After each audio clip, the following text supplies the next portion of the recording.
Hello. Hey, how you doing? I'm good. How are you? Good. I'm gonna try to launch this on Facebook as well because there was a Okay. Facebook event that I made, Okay, tight. and we'll let people populate as we do that. Cool. Okay, share in an event.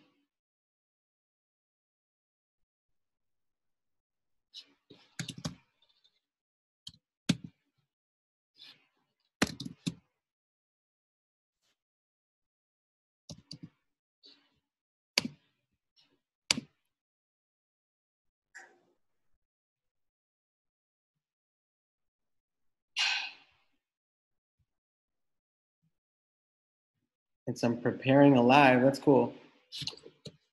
Oh, let me get my headphones too.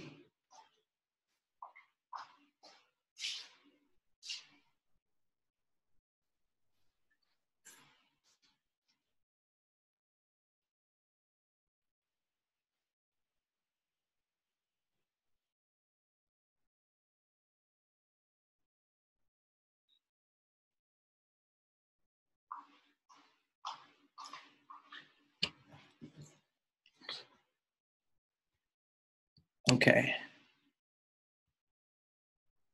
Can you hear me? Yeah.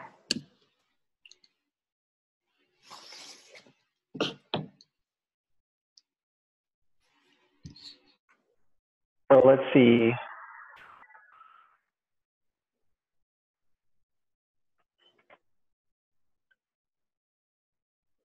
Go live on Facebook.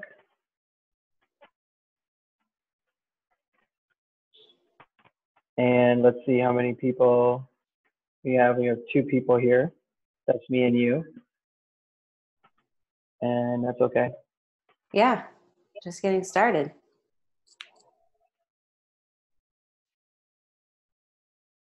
Are you doing Insta Live too? Oh, I guess I could, huh? I think we did that last time, but I can't remember.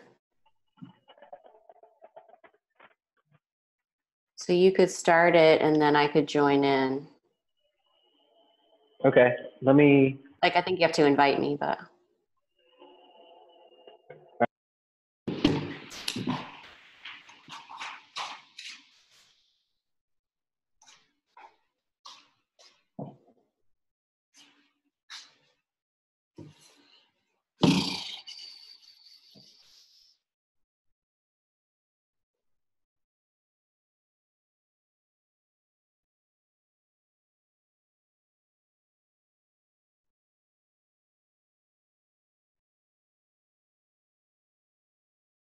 Can you hear me now?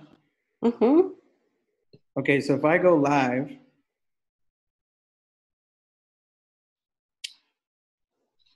what am I showing? Yeah, I guess just prop me up. And Like I'll do that? the same. Yeah, that works. Or are you gonna join on your mobile phone as well? Yeah, I can join on my mobile. I think you have to just invite me. Okay. Joining Myisha. Like, it sucks that I don't actually know how to do that part. Hold on. Or maybe I have to, hold on.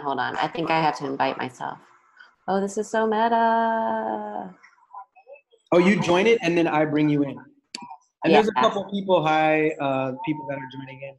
We're going live on Facebook. Oh, you join it and then I bring you in. Ooh, Lord. And there's a couple people, people that are joining in.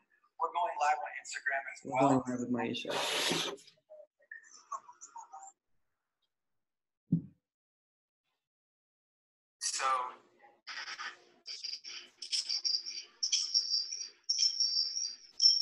So yeah, this just might be there might be a feedback issue. Okay, let me do my Bluetooth headphones. Oh. Hey, Gina. No more feedback. No, I think it's all working.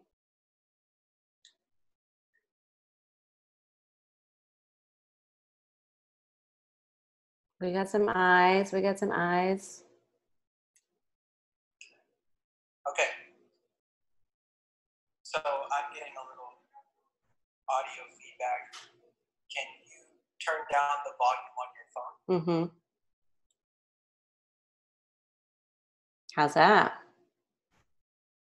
Sounds good. Okay, so this is everybody Instagram, Facebook, propping photo. This is another Myisha Battle, sex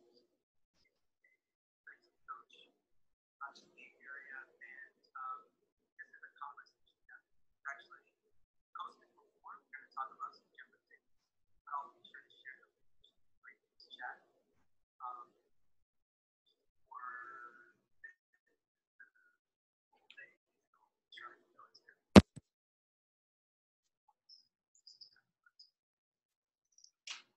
I'm going to get the audio from here and see if that helps, because now there's no audio on Zoom. This should work.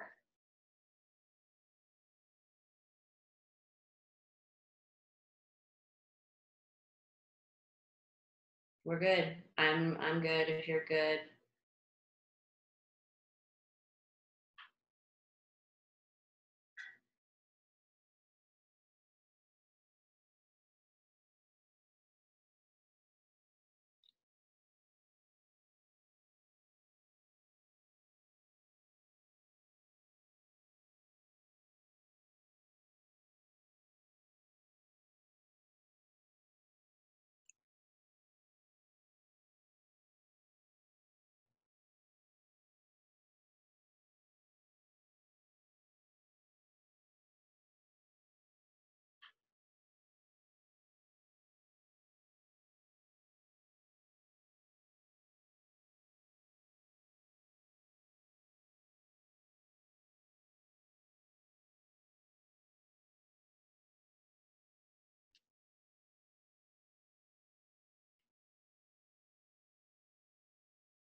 Hmm.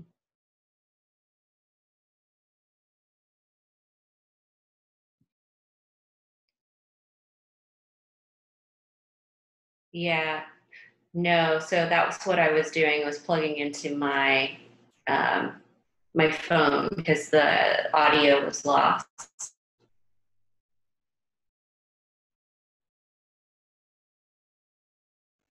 Right. I think maybe we're doing too much with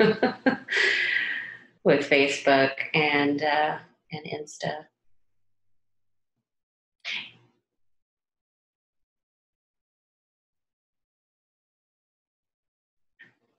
Ooh, I wonder.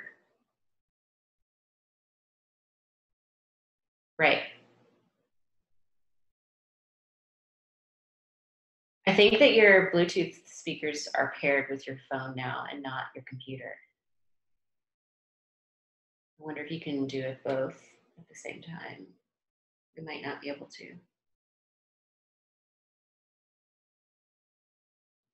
Thanks for bearing with us, guys.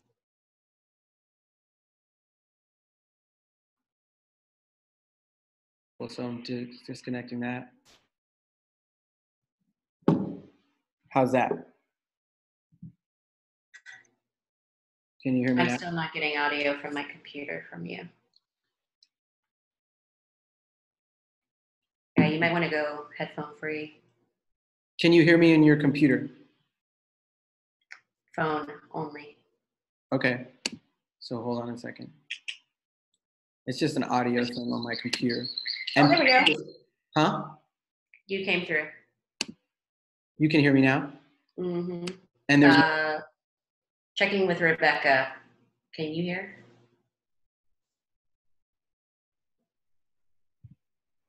Hey, Zoom. Okay, cool, great. So it seems like We're everyone. back in business. So thanks for joining us online, and now we're back in business with the audio, and of course, now my phone is sliding. But so yes, normalcy, standards, and safety is the main thing that we're trying to cover tonight. The idea is that a lot of what we learn about sex and the expectations we have that we bring to sexual encounters are not authored by the people that we have the sexual encounters with. And so I want to talk about how we make sense of the disparity between what we're coming to the experiences with and the experiences. Oh man, I reached my Instagram time limit. That is hilarious.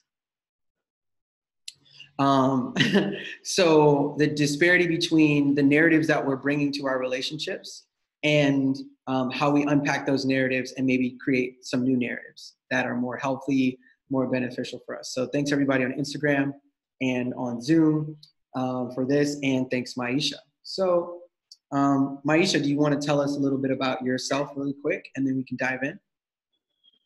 Yeah, 100%. I love talking about normalcy. And also I'm getting a little bit of feedback, so you may want to turn me down. But one of the reasons I like to talk about normalcy is because 100% we are all fed a narrative that we're supposed to fit into, and a lot of us don't. We just don't. And then we grow up feeling like we're missing out, or we're not doing sex right, we're not having the right relationships, we're not meeting some kind of standard that we are basically not involved in authoring. So I think that that was a really important point that you made. And I think this is something that I have been through my work trying to untangle for people on an individual level. So I love having these kinds of conversations. One of the reasons that I was drawn to work as a sex coach is because I never felt normal. I'm a mixed race woman from the South. I grew up in a very conservative part of the United States where sex was taboo before marriage, and my parents were not married when they had me. So I've always felt like an anomaly, or that something was not quite right, but I always knew inside that there was nothing wrong with me. And I think that struggle and that tension of the world telling me that I was something, i.e. a bastard, and me knowing that obviously there was nothing wrong with me, created this desire to look at, well, what other lies are people telling? What other judgments are people passing? And how can we start to deconstruct these? So that has kind of like, that's like the seed of what has grown for me over the years to be, I think, this like magical tree of interest in sexuality, in psychology, in sociology, and to start to understand how we relate to one another, more specifically as individuals, instead of carrying with us these notions of what should and shouldn't be. A lot of us carry around so much should There's like a coachy expression that, you know, everyone's just shitting all over themselves. And it's true. The shoulds really weigh down on a person. And if you're operating from a place of where you should be, or where you think the world wants you to be, it's really difficult to access deep pleasure. It's really difficult to access the kinds of relationships that you want to build. So again, that's why I chose this profession, is to help people strip away some of those shoulds and replace them with their true values.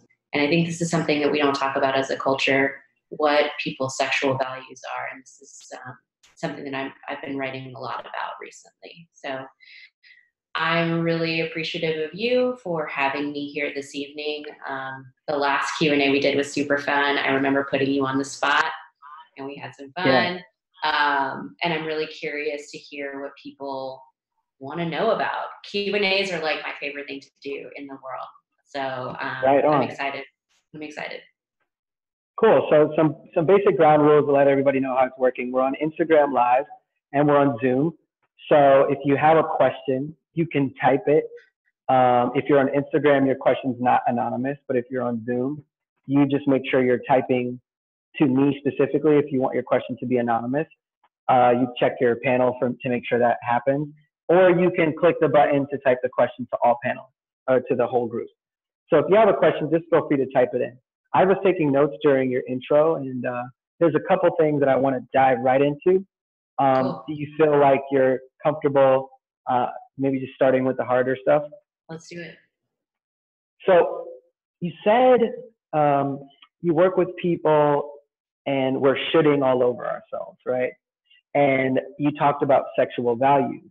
Now, my background, I love that you said those things because I'm really interested in philosophy.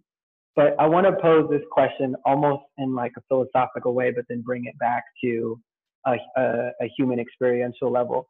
And it makes me think of like moral relativity and moral absolutism, where if I show up with no moral foundation, with no standards, with no background, with no expectations, how is it that I'm supposed to know what's healthy or what's not healthy, what's okay and what's not okay? And to put another way is that, do we think that we should have the same sexual values across all cultures and communities? Or is that sexual values sort of up for grabs and it's something that we can, you know, have dialogue about what's okay and what's not okay across different cultures? Mm-hmm. I happen to be a moral relativist, and I am also someone who believes really strongly in cultural relativity, cultural constructions of ideas, of value systems. So that's the framework that I come from. I also am informed by feminist theory, and a lot of feminists are looking at structures of power and control. So what I think about this question is that when we are born, we are a blank slate. We are sexual beings from the time we are able to draw breath until the time we pass away. And we are a blank slate when we come into this world. We are then inundated with messages about, you know, what our genitalia is supposed to mean in the world. In some parts of the world, your genitalia means that you can only have access to certain things. And some, it means that you have more access to things, more opportunities, and more access to power and control. And historically, we have seen that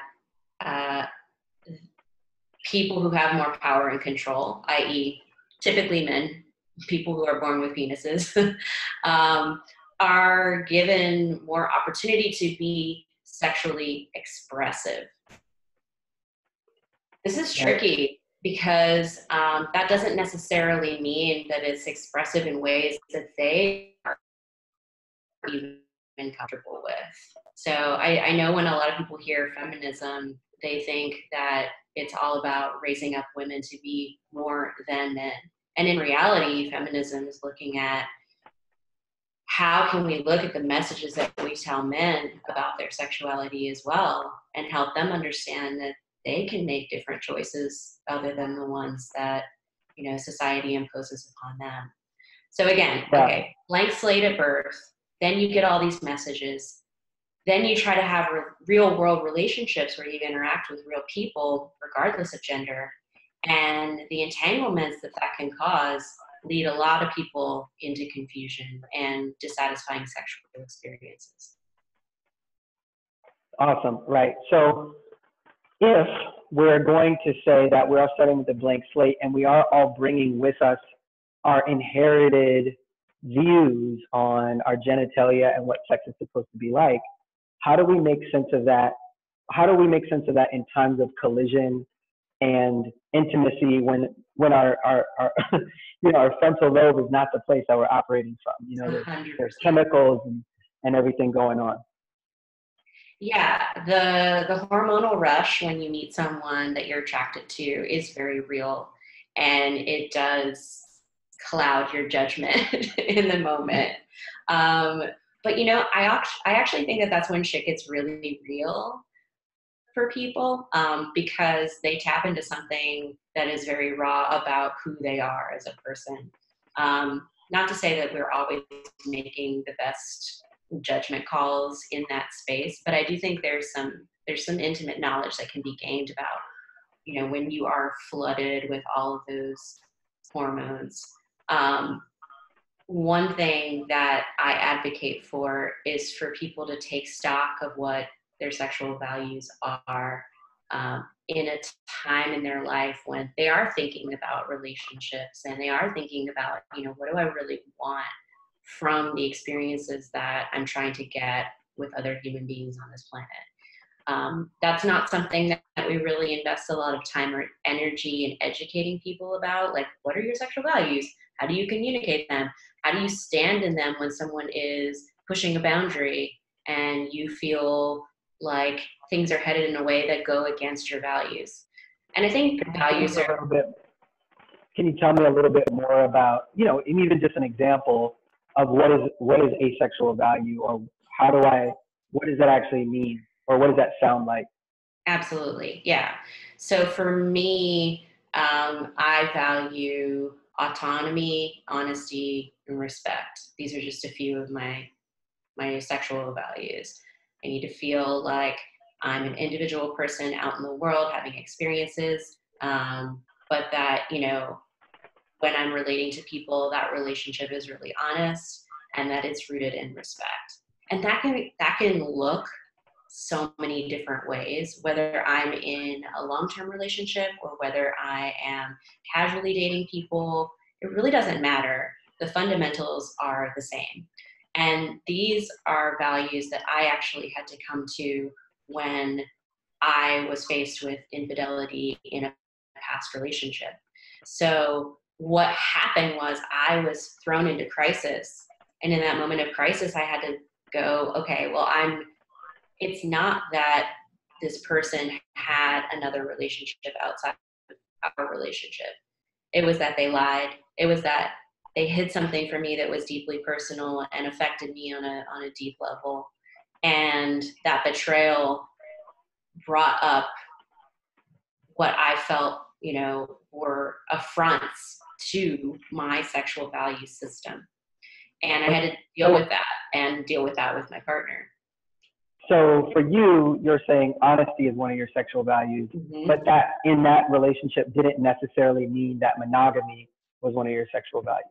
Correct. And so for some people, monogamy is a value. For some people, non-monogamy is a value. And this is something that I think I care less about, and because now that I've been a sex coach, I know that monogamy and non-monogamy, they're helpful terms, but they're not exactly how people are living their lives. Right. Case in point, you know, the fact that Dan Savage has coined the term monogamish. I think there are a lot more people out there in monogamish relationships than we care to admit. And I think there are a lot of people in open relationships or poly relationships who for long stretches of time only have one primary partner. So I think these are helpful descriptors for finding people who align with you and who are not going to be expecting anything more or less than either monogamy or non-monogamy. But along the way, you still have to have difficult conversations about what does that mean to both of us. And, you know, you could go so far as to say, okay, what are our relationship values as a couple? If you value autonomy, but I value, you know, deep, intimate sharing, like constantly, you know, like Right. those two things could be in conflict. Yeah, and that brings me to the next point. It's 2 points, right? One is, what are your views on overt sexual communication and whether or not that's sexy or hot, right? How do we talk about the things that we don't want to talk about? STDs, condoms, you know, the number, like the ways in which we want to be touched and not touched, right? How do we begin those conversations? One, what is your philosophy on that?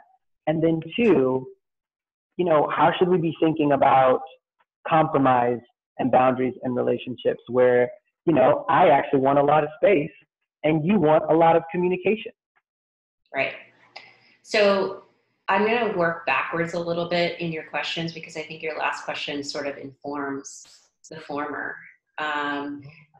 When you know what your value system is and when you know what your partner's value system is, you can address things from that framework. You can use that framework to actually give words to the feelings that are coming up for you. So when your partner wants to spend a lot of time overly communicating about everything, and you've reached a point where you need space in the relationship, rather than be like, you know what, I can't right now, you got to stop talking, this is not going anywhere, I'm really overwhelmed. I mean, those are all good things probably to say, not all of them in that order, but like in a frustrated moment, you might say all those things. Having an idea of the fact that your partner does like to over communicate and you do need space, you can address it in a more productive way by saying, you know, I am feeling really overwhelmed right now, and I know that you feel the need to communicate these things to me right now, that this is a moment that I need to take for myself so that I can get the space that I need. So I think operating from a place of values actually helps in the communication process, because you have words that you otherwise wouldn't have. And I think that's one of the most stressful things about being in partnership, is that emotions come up and it's hard to name them in the moment. I'm guilty of it. You know, there's still some times where I'm like, I'm having a feeling, I don't know what this feeling is, but I know I feel like I need to run. And so that's that operating manual, that instruction manual of how I work, what I like, how I communicate, and knowing, like you're saying, first knowing those things about yourself to then makes it easier to communicate to your partner. Exactly. And this is the stuff that we don't get in sex ed, right? We don't get a manual or way to frame a tough conversation about the things that we want and need from a partner relationship. So we have to create our own words. We have to know. It starts with self-knowing, labeling it, getting to the bottom of what your own personal values are. Now, some of us might grow up and be completely fine with the value systems that we've inherited from our parents. We value monogamy, we value deep long-term commitment, if that might be the model that you grew up with. We value, you know, finding a monogamous partner for the rest of our lives. That might be part of your value system. But for a lot of us, it's not an exact match. And that's where the personal work comes in, to know yourself, to know what has worked for you in the past in relationship and what has not worked for you. So I think a lot of us grow up and use the model that we had as kids, for better or worse, and we keep repeating that pattern until we realize, okay, well, there's some aspects that I think are good for me. But there's some shit that just has never worked. It's never worked since day one. And that's just the stuff that's completely 100% you. The things that are important to you and the things that are going to help you feel comfortable and safe in relationships with other people. So help me deal with a scenario, a hypothetical scenario where I feel as though, you know, I really value in romantic relationship cuddling after sex, right? Yeah. And my partner is like, don't touch me, right? After sex. So what are we supposed to do? We supposed to cuddle sometimes and not cuddle sometimes? Or even a deeper example, I really like giving oral, you know, and they don't like receiving oral. Like, what are we supposed to do? Like, are we supposed to, on our birthdays and holidays, avail parts of our body to our partner under, or like, you know, for special occasions? Or how do you help people make sense of those disparities? Yeah, those are interesting disparities, and they happen quite frequently. So what I do as a process with my clients, especially if they come to me and they say, my partner wants this, I want nothing to do with that, is I say, okay, so tell me about your first experience with that. So let's use cuddling as an example. Maybe someone's first experience cuddling after sex felt suffocating to them, and they didn't like it. Maybe there's somebody whose body runs really hot, and so they work up a lot of heat in the body with the physical activity of sex, and having someone immediately envelop them is overwhelming to their senses. That's just who they are, right? But to them, when it happens, it just is sort of like, it's just overwhelming. They don't know how to describe it, but they just know they don't like it. For the partner who is trying to get that intimate touch and that cuddling from the partner, I think a good place to start is, okay, I see that you really don't like the type of cuddling that we do after sex. Is there something that you would like in the form of touch that would connect us physically in a way that would make you feel okay? Because maybe it's not a full-on cuddle. Maybe it's a stroking of the arm. Maybe it's a spoon, but not with the arm completely around the body.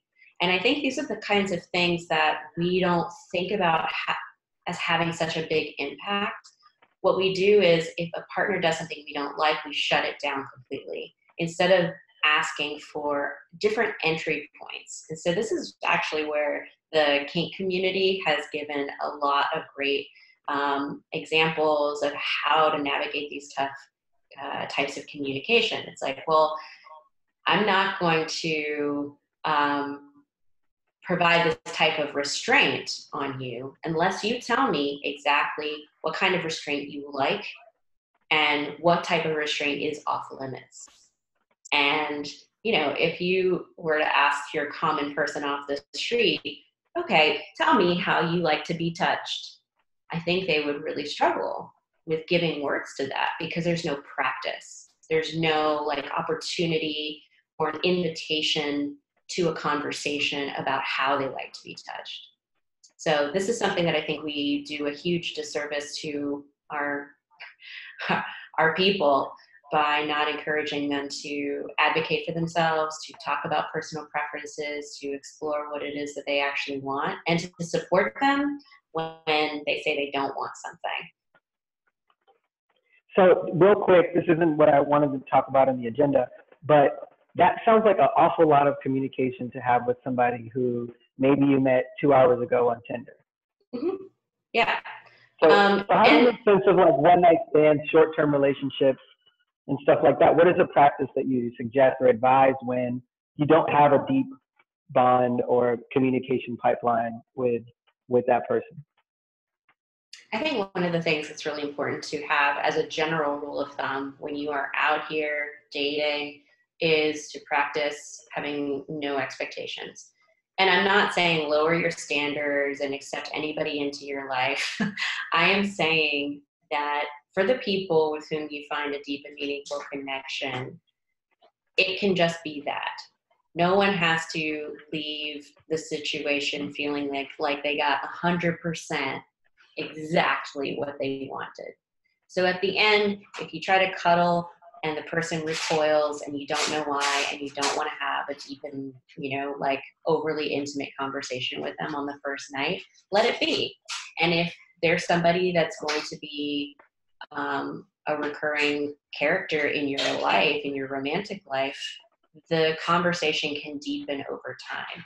But if someone is showing you with body language or even through words like, I don't want to do that, or they turn away from you and they, cut that off, they're exerting a personal boundary that needs to be respected. And, you're going to be fine leaving that situation without having, the experience of having that post-coital cuddle with them in that moment.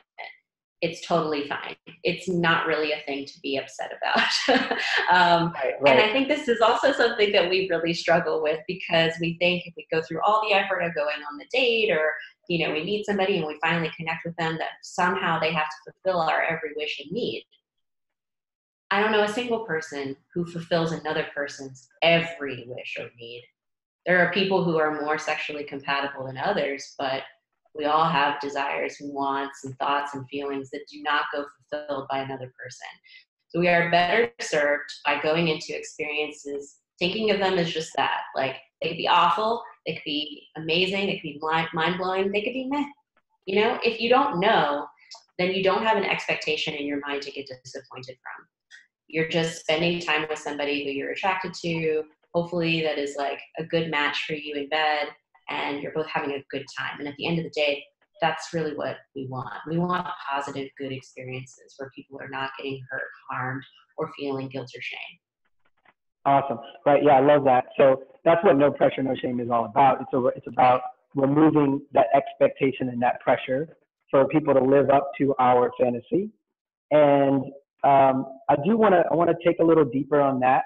Also remind people, if you have questions, feel free to type them in now, but there'll also be a block like the last 10 minutes that we'll specifically dedicate, but feel free to type it up there if you want to type a question. For those that just joined, we're with Myisha Battle, No Pressure, No Shame. I'm Maceo Paisley. So you brought up a couple things, and one of those things is communicating what you want and don't want as you go with partners. And so I like to just throw two questions at you at a time. That way, if they blend, you can answer them both.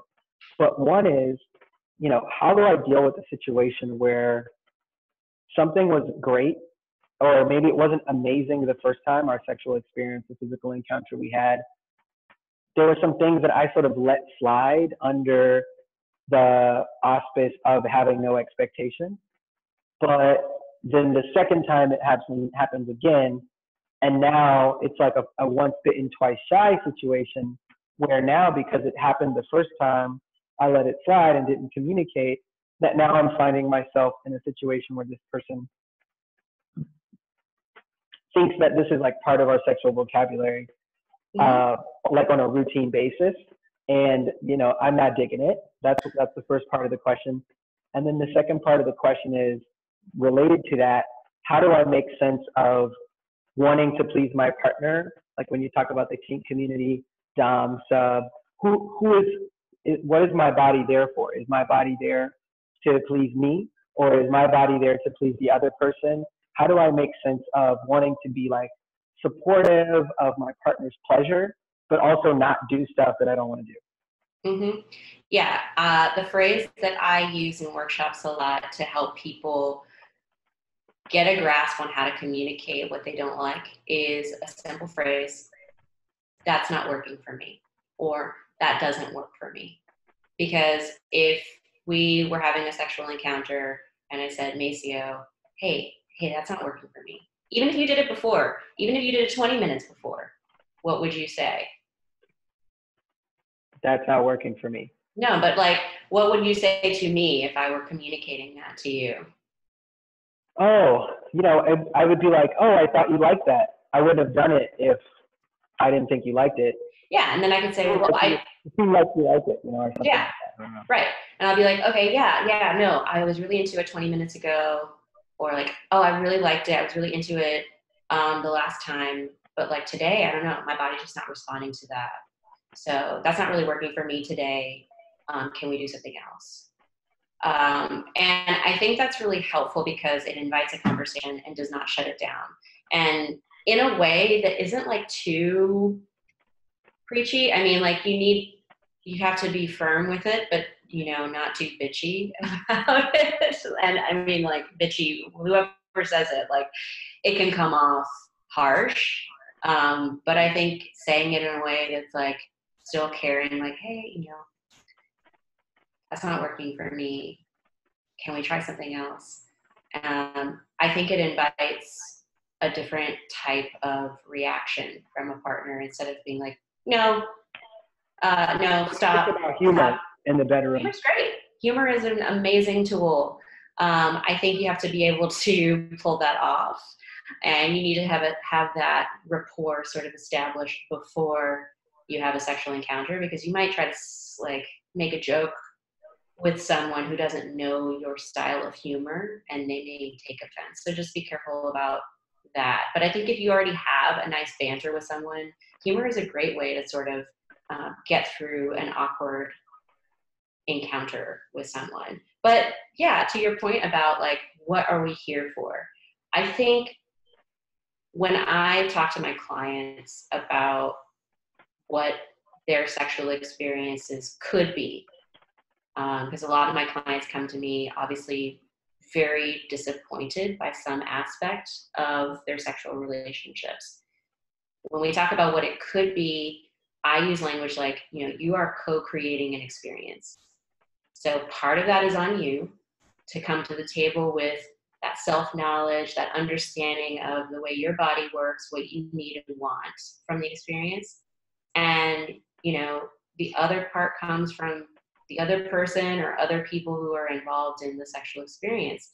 And I feel like we could all be better served by adding another layer of care into the experience. And I'm not saying that all sex should be like tender and lovey and all of that. I think you can take care of each other in a sexual way that is respectful of the fact that both of you are there to have a pleasurable experience.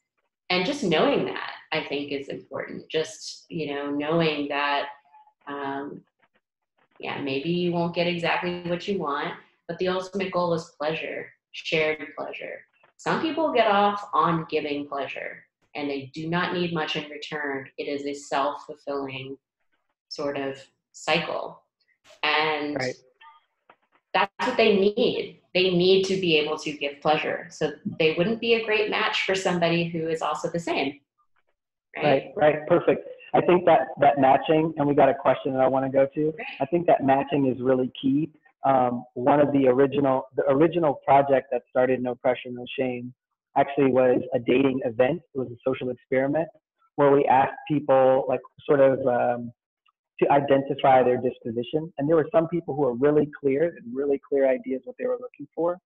And there were other people that had really open ideas what they were looking for. They're like, I'm here maybe to date, maybe to hook up, maybe to get married, maybe not. And other people were like, I'm here for marriage, or I'm here to hook up, or they even had specific physical things that they were looking for.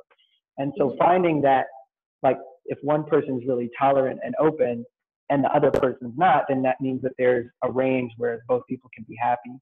If both people are really rigid, then there's a less of a range, right? For matchmaking. So I want to read the question from somebody who typed in on Zoom, and it is, I am a queer, poly, kinky person who just got out of a decade-long monogamous, straight, non-kinky marriage. How do I figure out what I like now and who I want to be with now? Yeah, that is an excellent question. And to answer it, I would say work with someone like me. I am currently working with clients in a similar situation to yours, who through circumstances and events in their life ended up in relationship structures that they didn't necessarily see themselves in. Not that they had a dissatisfying marriage, but it did end because of some fundamental differences in identity. And it's a process. It's a journey to re-enter the world of dating, number one, because you've been out of the game for a minute. And this decade has been a crazy one for dating. So the landscape has changed a lot. That being said, the landscape has changed a bit in your favor, in that more and more people are identifying as poly, identifying as open, identifying as kinky, and there are communities that are really rich and strong. I don't know where you're based, but so this could be different depending on where you are in the world. But, you know, in a lot of major cities, there are spaces for you to just go and be with people who are like you, so that you can start to feel that part of your identity come back into your body, so that you can start to understand, you know, who that person was before you entered into this marriage. And they did say they're in the Bay Area. Okay, all right, yeah. So, yeah, really, really strong community here. Really amazing opportunities to just place yourself in queer spaces again. And I know that it's a hard transition, because, you know, even though for a lot of people, if they identify as queer and then end up in what looks on the surface to be a straight relationship,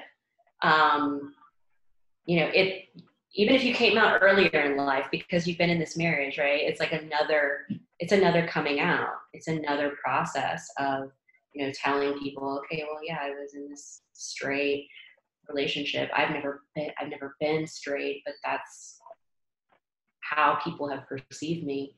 And it's a different process of kind of getting yourself into these communities again, strengthening those relationships with people, and hopefully starting to have some really great sex with people too. That's a great answer. Any more questions, go ahead and type them up. If you're on Instagram, go ahead and type it in. Everyone, you see your question. If you're on Zoom, you can type a question directly to me. They say thank you. I have a question. Yeah. It's one that you can answer or not answer, but it's, how do you define, either in your professional life or through your, like, you know, as an example of your values and stuff, how do you define good sex? You know, how do we know when we're having good sex? Yeah, and I think the answer is so individual. So I'm just going to go back to, you know, good sex is when you feel that you've had an experience that aligns with your values. Good sex is having experiences with people that you think it's mutually satisfying. And for whatever that means, it could mean that, like, you know, you exchanged money and they, you know, punctured, you know, your shoulder with their stiletto heel a little bit. Like, whatever that could be, that could be a good sexual experience for you. Right. And it could be as sort of banal as, you know, meeting someone who you really connect with and having a deep and meaningful physical relationship that grows over time. That's good sex to some people. Some people it's anonymous sex. Some people it's when they're with lots of different people that they know and trust, you know, like a friend group that you always have sex with. So I think this is why the work that I'm doing around helping people establish what their values are is so important, because for so long we have made relationships into a set of requirements, an escalator that you go on, and the top is marriage. And we have judged ourselves and others for engaging in types of sex that is just as satisfying as sex that happens between, you know, people who are in a long-term committed relationship. And even people who are open and poly, I think sometimes fall into this trap of like, well, you know, this is the real relationship I'm having and this is the sex that I'm having. All these are relationships. When you are casually dating out in the world, even as someone who claims to be monogamous, these are all relationships that we're building. And I think that's also at the core of the work that I want to share with the world, is that we should be, when we devalue the people we have sex with, then we're buying into this notion that like, you know, sex is bad, gross, disgusting, and you should save it for someone you love. I love that expression because it goes to the heart of the garbage that we are fed in sex education classes. You know, all the scare tactics. Yeah. So let's get to another question. Cool. That came from someone else on Zoom. So thank you very much for sending in that question. It's, you know, spend a few minutes. Can you talk about dating and sex after sexual trauma? Are there tips for staying grounded and comfortable? Mm-hmm. Yeah. So at the moment, I'm creating a podcast season of my podcast Down for Whatever, where I'm interviewing people about what we do to heal in the wake of sexual trauma. There is no one right way to heal from sexual trauma, and to develop a quote unquote healthy relationship to sex. I put it in quotes because who even knows what that is, but something that feels good and healthy to you.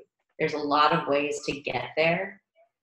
Some people opt out of sex for a period of time and focus on understanding themselves as a sexual being without, and this usually involves, you know, seeking out mental health support to address the trauma itself, and also to understand who you are outside of that experience, because it can dominate what you think about yourself. It can dominate what you think about your body. And just the fact that it is a trauma means that it will creep up when you have sexual experiences with other people, right? So some people opt out for a period of time so that they can heal, focus on self. And then some people find it really empowering and healing to reclaim their body, their sexuality, by first figuring out what kind of sex they actually want to be having. I think that's really important. And then going out and trying to develop the types of sexual connections that they want. And, you know, through this process of interviewing people, have heard stories of people who have decided to take up pole dancing as a way to reclaim their sexuality and to be more in their bodies and to just be physical in a way that is freeing for them, to actually, you know, becoming an escort so that they're taking their power back in that way, having people pay them for their services and sort of dominating the relationship and setting their own terms. I think that can be really healing for some people.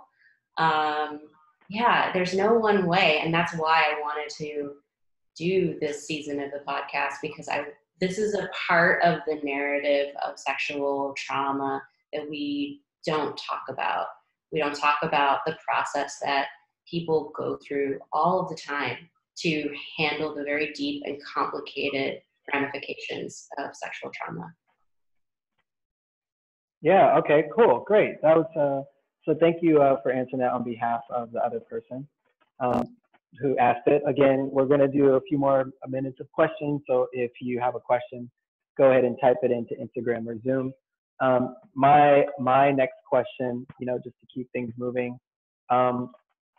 is around going back to the conversation and developing language, right? Some people are nervous to bring up things, even in general, that don't have anything to do with sex, right? They're nervous to ask the person to move who's next to them at the movie theater so they can go to the bathroom, right? So, yeah.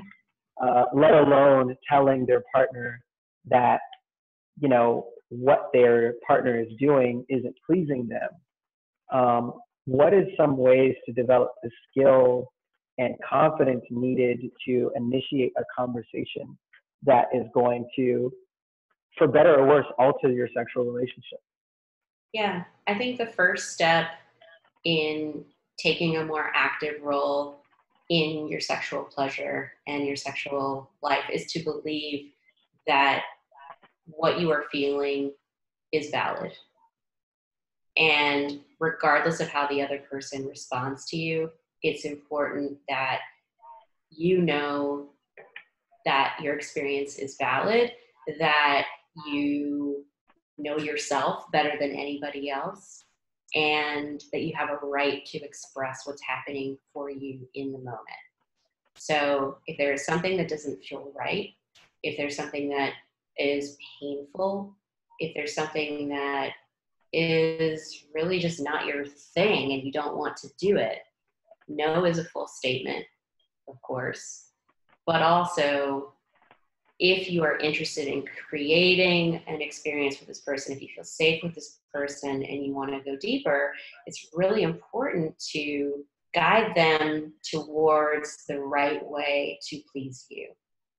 And first, you have to know what that even means. And again, I go back to how our culture in the United States does such a piss poor job of empowering people to believe that they are worthy of sexual pleasure, that it's an experience, a pretty much universally human experience to have sex, and that we should be able to, at any point, express that what's happening is not fulfilling exactly what our needs are in the moment.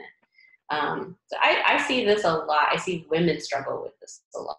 I know everybody struggles with it, but I know women struggle with it to an extent that they are silent during sex that is painful. And I am here to say that nobody wants that. I know that, like, we definitely have probably had experiences where, you know, men that we're engaging with seem to not care. And that's definitely, it feeds into the system of, you know, the repetitive cycle of silence. Because if you vocalize what you want and it's met with disrespect, you learn very quickly not to say anything anymore. And unfortunately, that's the response that a lot of women get. But the good thing is that when those things happen, and hopefully they happen a little bit before sex too. So you can pick up on these things when someone is not invested in pleasing you as a person just out in the world. They're not going to be invested in pleasing you in bed. They're not going to give a shit about what you like and what you don't like. And that's the unfortunate truth. But I think practicing is the second piece. So first is knowing what it is that you want and knowing that that's okay to want to be sexually fulfilled and to want pleasure in the way that you want it. And then the second step is to practice, because, you know, those of us who are in this world of sexology know the power of being able to talk about sex. It is transformative. When people tell me that, you know, they ask me questions that they won't even Google for themselves, there's power in them asking those questions. And that's why if you're sitting on a question right now, if you're thinking about it, just type it out, just throw it out into the world, because this is practice. This is an opportunity for us to say fuck you to whoever taught us sex ed, who said, you know, sex was all about STDs and babies. And to say, no, it's about my pleasure. And I'm going to ask the question of this person who spent a really long time. I've spent a really long time studying sexology. And I know the power of being able to use my words in sexual situations. I'm not going to say it's always been perfect, but I will say that saying hard truths has gotten me to a place where I have better sex, right? And it takes practice. So if you have people in your life who you trust, you got to bounce those ideas out on them. I have friends who, even before I was in this world, would come to me and, you know, this person, I'm having this issue with them. I'm like, okay, so I'm them. What do you want to say?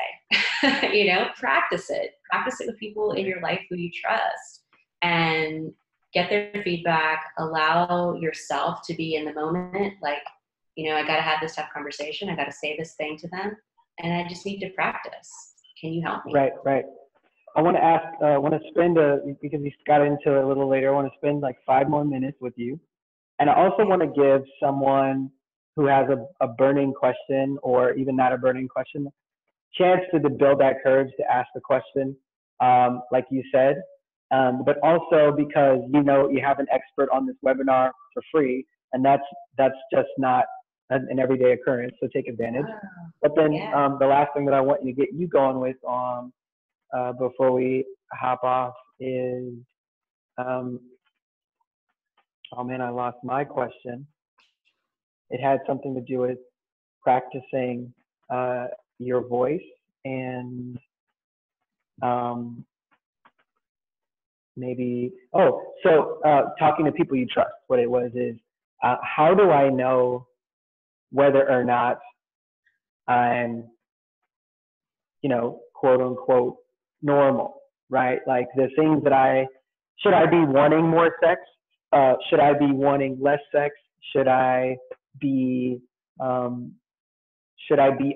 with XYZ because it's totally commonplace and it's just my trauma and, you know, baggage even that is keeping me from enjoying this thing that everyone else seems to enjoy? How do I know what is an area where I need to put some work in to have a more fulfilling sexual life versus like, that's just like that's never going to be my thing, right? Like I think of myself also as like when we talk about going all the way back to the beginning, the narrative that men are given, right?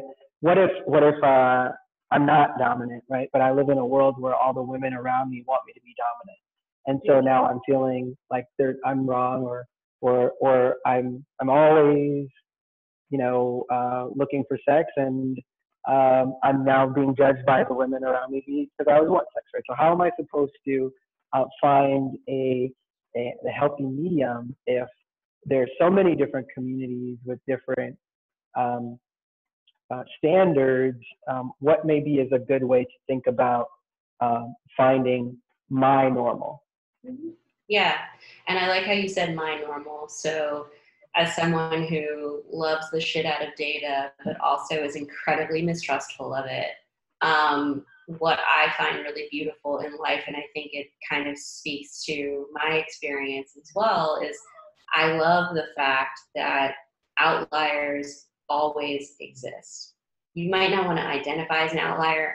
I actually like it. I like being an anomaly. I like being someone who throws, you know, a kind of like wrench in the data. It's like, oh wait, that person's like out there somewhere. Like, interesting. They're interesting people, you know? So I think when we're talking about normal, number one, and when it comes to sex specifically, data is really hard to gather because people lie. It is such a taboo thing to talk about that even in sex research, we don't have incredibly reliable data on a grand scale, on a reliable scale. So first, I just sort of want to put that out there. But I want to, and I want to say that like normal is helpful for being like, okay, well, yeah, I guess the average amount of sex that a person has in a quote unquote healthy relationship, a long-term relationship, is once a week, and I have sex less than that.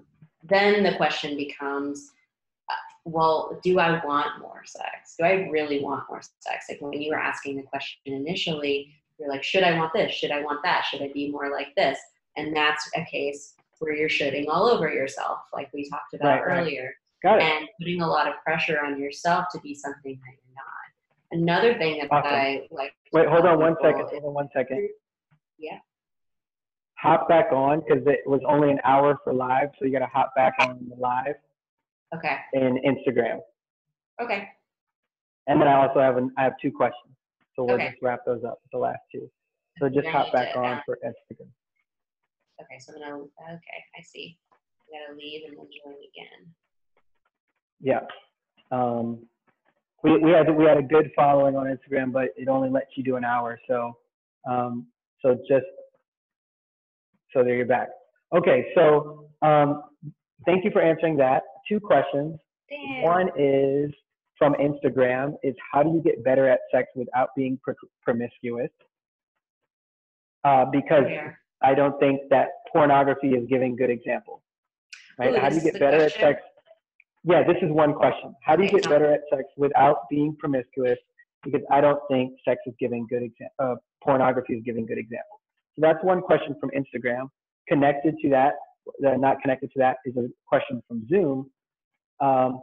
How/where does a person of color begin to find safe kink space to explore their sexual pleasures and desires? So related questions, but not the same. Okay. I'm going to work backwards, and I'm going to tell the person who's looking for those safe, kink-friendly places for people of color to do a Google. There are actually amazing like Facebook groups, POC-focused, kink-friendly Facebook groups that are available. I know for sure there is one for poly folks because, you know, that's something that when you think of like a poly person, you just like instantly think of like a white person, at least I do. And, you know, it's just not true. There's a lot of people of color who are trying to explore these types of relationships, and there is community available. If you hate Facebook, I'm sorry, like I hate Facebook. But, you know, it's great for finding those communities and finding the spaces and parties, play parties, wherever you are. Even if you have to travel to a location, it's good for just, you know, finding events that you can travel to. So that's my recommendation. That one's, I'd say, fairly easy to address. The other question, so there's a lot there. First of all, I think there are amazing representations in pornography of what healthy sex is. It's not going to be on Pornhub. But if you go to my website, which is myishabattle.com, so you'll see MYISHABATTLE.com, and you go to resources, there's actually a directory of feminist porn. And essentially it's going to be similar in content, in terms of the kinds of sex that you can see, but this pornography is made consensually by people who want to be acting in it, who are making a decent living doing it. There's also Make Love Not Porn, which is a fantastic resource for seeing real world sex. So feminist porn can be still a little overly produced, maybe more fantasy than reality, but Make Love Not Porn is an excellent resource for you to look at what is sex like for big-bodied people like myself. If I'm a big-bodied person, I don't see representations of myself out there being sexual, and that might really skew your belief about yourself as being a sexual person. Every single person is sexual. Every single person has a capacity for pleasure, and sexual pleasure in particular. We just don't get to see it. So Make Love Not Porn, because they basically are a hosting site for people, regular people like you and I, to post videos, you're going to be able to see a lot of representations of what regular people look like having sex, including laughing, crying, dropping the lube, fumbling with the condom, all things that you don't see in pornography. So that's a really good resource. And actually the videos are like $5. So, you know, that's the same as a Starbucks grande latte. So think about that as something as your kind of like sex education tool if you don't want to immediately go out and just start exploring on your own. I think it's a good resource to figure out what it is that you like and don't like. Awesome. Well, Myisha, I just want to thank you so much for spending your time with us. And again, with me, you know, we obviously, you know, we talk offline too. So I look forward to seeing you. I will make sure I've already typed your email address, your website into the chat, but I'll make sure to send it in the recap. This video is going to stay on Instagram Live for one day. It will be in your Zoom. For those that signed up on Zoom, the link to the recording will be emailed to you once it's done processing, and it will be archived on our website and YouTube, via YouTube. So you'll be able to see all of the previous No Pressure, No Shame videos. And, Myisha, any parting words for the group or for me? Yeah, because I'm all coachy, I want to leave everybody with a call to action. Think about what your sexual values are, and if you don't even know where to start thinking about that, send me an email. I can send you a worksheet where you can figure out what your sexual values are. I'm happy to help. Awesome. I love it. Well, Myisha, thanks so much. And thank you, everybody, on Instagram and Zoom and on Facebook for logging on. I will see you guys next month, and enjoy your sex lives. Yeah. Have a good one. Bye. Bye.